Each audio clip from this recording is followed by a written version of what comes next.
ایک والد تھا تو اس نے بڑی دولت کمائی تھی، تو اس کا بیٹا بے دریغ ہی اڑاتا رہتا تھا، کبھی ادھر پیسے بھگا دیے، کمائے نہیں تھے نا، محنت نہیں نہ کی تھی، کمائے نہیں تھے۔ والد بڑا سمجھاتا تھا پر سمجھ نہیں آتی تھی، لیکن اس کے ابا کے ذہن میں ایک بات آئی، وہ کہنے لگا بیٹے یار میں کنگال ہو گیا ہوں، اچانک حالات خراب ہو گئے، ایک آنا مجھے چاہیے، دوائی خریدنی ہے، کہیں سے لے کے آؤ۔ اس نے کہا ابا مسئلہ ہی کوئی نہیں، یار ہی بڑے ہیں، بہت سارے لوگوں کے ساتھ رات میں جاتا ہوں روٹی کھانے ہوٹل میں، کئی ہیں جو میرا انتظار کر رہے ہوتے ہیں، فیس بک والے اور جناب وہ سیلفی والے، بڑے سارے ہیں جو کہتے ہیں تیرے بغیر گزارا ہی نہیں، بڑے ہیں جو روز سویرے اٹھ کے پہلے مجھے السلام علیکم کا میسج کرتے ہیں، پھر اس کے بعد کسی اور سے، بڑے ہیں، کوئی مسئلہ ہی نہیں۔ ایک کے پاس گیا، ایک آنا چاہیے، اس نے دے دیا، لا کے ابا کو دیا، تو ابا گھر کے اندر جو امیر لوگ ہوتے تھے گھر میں کنواں کھدوا لیتے تھے، ابا کنویں کے کنارے بیٹھا تھا، جب بیٹے نے آنا لا کے رکھا تو اس نے پانی میں پھینک دیا۔ اگلی صبح پھر کہا بیٹے ایک آنے کی ضرورت ہے، دوا خریدنی ہے، اس نے کہا مل جائے گا، 2 4 5 دوست ابھی ہیں بڑے مالدار، ان سے جا کے کہا، ایک سے آنا لایا، ابے نے پھر پھینک دیا، تیسرے دن بھی پھینک دیا، چوتھے دن بھی، یار اب ختم ہو گئے۔ کچھ آہستہ آہستہ دوستوں کو پتہ چل گیا کہ کنگال ہو گیا ہے، خبر پھیل جاتی ہے نا، اب بھوکا ہو گیا۔ اب آہستہ آہستہ موبائل بند ہونے لگے، آہستہ آہستہ جو ہے وہ نمبر بلاک ہونے لگا، حالات بگڑ گئے۔ اب جب اسے پتا تھا کہ یار تو اب دروازہ کھٹکھٹاتا ہوں تو کہتے ہیں کہ اسے کہہ دو میں گھر نہیں، ابا نے تو آنا مانگنا ہے، اور میں بے دریغ دولت ابا کی اڑاتا رہا ہوں، اب یہ بھی نہیں کہہ سکتا کہ مجھے دیتا کوئی نہیں۔ شہر سے باہر نکل گیا، سارا دن مزدوری کی، جد و جہد کی، کبھی کام کیا نہیں تھا، ہاتھوں پہ چھالے پڑ گئے۔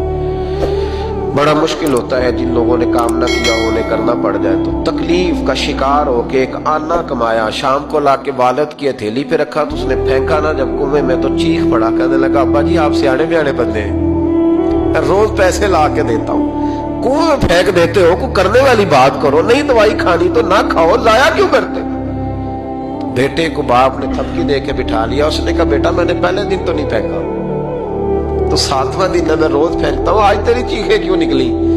کہنے لگا ابا پہلے ادھار کے تھے آج مزدوری کے، نہیں سمجھ آئی بات، پہلے بولیے، اور آج میری محنت ہے، مزدوری ہے، جد و جہد ہے۔ تو والد کہنے لگا بیٹے یہی میں تجھے سمجھانا چاہتا تھا، وہ میرے بھی محنت کے ہیں جو تجھ روز یاروں کو کھلا آتا ہے، میں نے بڑی جد و جہد سے جمع کی ہے، میں کنگال نہیں ہوا، صرف تجھے سمجھانا تھا۔ تبوک کے موقع پر نا اونٹ پہ بیٹھے تھے، پیچھے رہ گئے، اونٹ سست تھا، تھک گیا، چل نہیں رہا تھا۔ حضرت ابو ذر غفاری رضی اللہ تعالیٰ عنہ پہلے تو اسے لے گئے یہ گاؤں میں کہ اونٹ بیمار ہو گیا، اس کا علاج کرایا، لیکن جب وہ ٹھیک نہ ہو سکا نا تو اونٹ وہیں چھوڑ دیا۔ حضور صلی اللہ علیہ وسلم کے پیچھے ضرور پہنچنا ہے میدان تبوک میں، تو جو سامان تھا وہ سارا پشت پہ رکھا اور اکیلے ہی چل دیے، تنے تنہا اور پیدل۔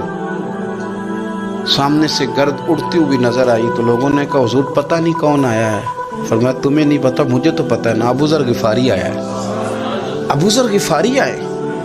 پھر حضور نے فرمایا یمشی واحدہ و یموت واحدہ و یبعث واحدہ، فرمایا یہ تنہا چلتے ہیں، یہ تنہا ہی دنیا سے جائیں گے، تنہا ہی اٹھائے جائیں گے، تنہا چلتے ہیں، تنہا ہی دنیا سے جائیں گے، انتقال تنہا ہی اٹھائے جائیں گے۔ جو بہت زیادہ سختی کرنے لگے صحابہ پہ، بہت زیادہ، تو حضرت عثمان غنی رضی اللہ تعالیٰ عنہ نے فرمایا کہ آپ اپنے مزاج کے لحاظ سے تو درست ہیں، پر جو چیز آپ طاری کرنا چاہتے ہیں جب شریعت گنجائش دیتی ہے تو آپ کیوں اتنی سختی فرماتے ہیں؟ تو فرمانے لگے ٹھیک ہے پھر مجھے ربضہ جانے کی اجازت دے دو۔ ربضہ ایک بستی تھی، جنگل تھا، وہاں کوئی آتا جاتا نہیں تھا، اسی کسے دے کچھ نہیں جلاتے تو نہ کچھ ہڈا دردی۔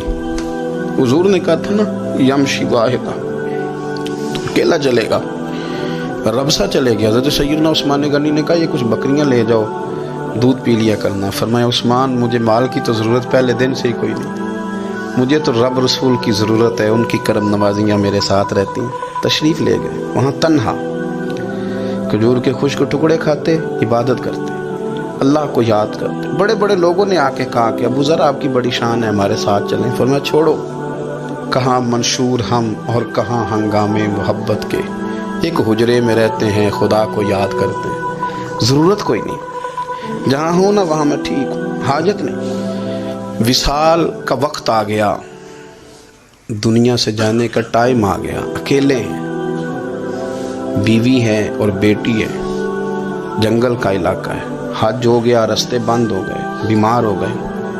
اپنی اہلیہ کو بلا کے کہنے لگے اب میں بچوں گا نہیں، اب جانے کا وقت آ گیا ہے۔ میں نے فقیری جو حضور کی دیکھی تھی اس میں نے وقت گزارا ہے، اور دیکھ میں جا بھی فقیری میرا لے سجدہ سا توڑ دی پائی، جان بھی دیتی تیرا تیرے، اب جانے کا وقت ہے۔ تو اس طرح کرنا، اگر تیرے پاس کوئی کپڑا ہوا تو مجھے کفن دے دینا، نہ ہوا تو اللہ کے سپرد کر دینا۔ کہا ہم دو عورتیں ہیں، جنازہ غسل کفن، فرمایا رب جماعت بھیجے گا میرے لیے، لوگ آئیں گے، میرے نبی پاک نے مجھ سے وعدہ کیا تھا آئیں گے نا لوگ۔ تو اہلیہ کہنے لگی ابو ذر آپ کو کیسے پتہ ہے کہ آپ اس صحرا میں انتقال کر جائیں گے، اللہ شفا دینے والا ہے۔ فرمانے لگے ہم 3-4 لوگ بیٹھے تھے تو حضور نے فرمایا تھا تم میں سے ایک شخص صحرا میں اکیلا انتقال کر جائے گا، وہ میرے جتنے باقی ساتھی تھے وہ سارے انتقال کر گئے، اب میں اکیلا ہی بچا، مجھے پتہ ہے وہ میں ہی ہوں، تو تم دیکھنا تمہیں کوئی نہ کوئی مل جائے گا غسل کفن کے لیے۔ آپ کی اہلیہ کہتی ہیں کہ میں اٹھی، کبھی دوڑ کے میں باہر جاتی، سڑک پہ جا کے دیکھتی کوئی گزر رہا ہے، پھر میں آ کے کہتی حج ختم ہو گیا ہے، رستے بند ہو گئے ہیں، کون آئے گا جنگل، پھر میں آ کے ان کی تیمارداری کرتی، پھر اٹھ کے جاتی، پھر میں آ کے تیمارداری کرتی۔ اچانک میری نظر پڑی تو ایک چھوٹا سا قافلہ آ رہا تھا، اس قافلے میں چند لوگ تھے اور سب سے بڑھ کر صحابی رسول حضرت عبداللہ ابن مسعود بھی تھے۔ میں نے ان کو اشارہ کیا تو وہ دوڑے آئے، کہنے لگے بہن کیا ہے؟ میں نے کہا یہاں ایک شخص ہے، تمہاری تھوڑی سی ضرورت ہے اس کو۔ حضرت عبداللہ ابن مسعود کہنے لگے کون ہے بی بی؟ کہتے ہیں میں نے کہا کہ وہ ابو ذر غفاری ہیں۔ کہتے تڑپ کے روئے عبداللہ ابن مسعود، تڑپ کے کہنے لگے ابو ذر میرے نبی پاک کا پیارا، میرے ماں بھی اس پہ قربان، میرا باپ بھی قربان، کدھر ہے جلدی بتاؤ۔ کہتی میں لے آئی، 4-5 لوگ تھے وہ، تو سیدنا ابو ذر غفاری کہنے لگے عبداللہ میرا وصال ہو جائے گا لیکن یاد رکھنا میری بیوی کے پاس کفن کے لیے کپڑا موجود نہیں، وہ لہو سجنا سا توڑ ہی نہیں پائی، جان بھی دیتی تیرا تیرے، کفن کے لیے کپڑا نہیں ہے، لیکن تم میں سے نا وہ بندہ کوئی کپڑا نہ دے جو کبھی کسی سرکاری عہدے پہ رہا، وہ بندہ میرے کفن کے لیے کپڑا نہ دے کسی سرکاری عہدے پہ رہا۔ ایک انصاری جوان کہنے لگا ابو ذر میں کبھی کسی عہدے پہ نہیں رہا، اگر آپ میری چادر قبول کر لیں کفن کے لیے تو میں ٹھیک ہے، میں نے نا حضور کے طریقے پر زندگی گزاری ہے، چپ کر کے میرا جنازہ پڑھ دینا اور مجھے کہیں اور نہ لے کے جانا، اسی کسی دے کچھ نہیں لگتے تو نہ کوئی ساڈا دردی، یہی کسی صحرا میں جنگل میں یہیں قبر کھود کے مجھے دفن کر دینا، مجھے جانے نہیں ہے کسی جگہ۔ حضرت عبداللہ ابن مسعود رضی اللہ تعالیٰ عنہ نے جنازہ پڑھایا، اور اس درویش کو جو 5ویں یا 4تھے مسلمان ہیں ان کو وہاں دفن کیا۔ جب خبر پہنچی نا مدینے تو سب سے زیادہ آنسو مولا علی نے بہائے، سب سے زیادہ حضرت علی نے۔ لوگوں نے کہا اتنا کیوں روتے ہو؟ فرمایا 2 ہی تو بندے تھے جو اللہ کے راستے میں کسی کی پرواہ نہیں کرتے تھے، اب ایک ہی رہ گیا ہے۔